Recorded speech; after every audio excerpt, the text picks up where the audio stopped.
Good morning friends. இன்றைக்கி நான் செம்பருத்தி டீ தான் போட போகிறேன். செம்பருத்தியில் நிறைய சத்துக்கள் இருக்குது. விட்டமின் சி இருக்குது. நெக்ஸ்ட்டு ரத்த அழுத்தத்தை கண்ட்ரோலாக வச்சுக்கிற ஒரு மகத்துவம் இதுக்கு இருக்குது.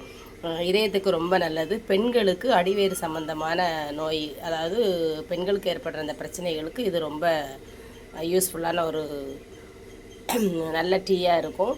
நெக்ஸ்ட்டு இது ஸ்கின் சம்மந்தமான எல்லா இதுக்குமே நல்ல ஒரு மருந்து. அதனால் காலையில் இந்த மருத்துவ குணம் மிக்க இந்த செம்பருத்தி டீயை தான் நான் போட போகிறேன். இதோட பட்டம், ஏலம், கிராம்பு சேர்த்துக்கலாம். ஏலக்காய், நெக்ஸ்ட்டு பட்டை,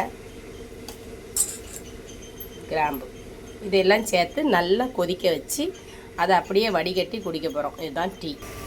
இது நல்லா கொதிக்குது பாருங்கள். கொதித்து அந்த செம்பருத்தி பூவில் இருக்க எசன்ஸ் எல்லாம் இறங்கி அந்த கலரே சேஞ்ச் ஆகுது.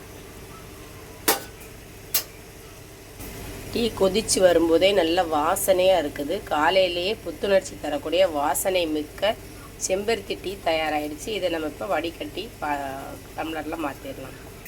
பாருங்க, சூடான சுவையான செம்பருத்தி டீ தயாராகிடுச்சு. பார்த்தீங்களா, கலர் நல்லா ரெட்டிஷாக சூப்பராக இருக்குது. இதே மாதிரி நீங்களும் செஞ்சு குடிச்சு பாருங்கள் மக்களே. உங்களுக்கு இந்த வீடியோ பிடிச்சிருந்தால் லைக் பண்ணுங்கள், ஷேர் பண்ணுங்கள், சப்ஸ்கிரைப் பண்ணுங்கள். தேங்க்யூ.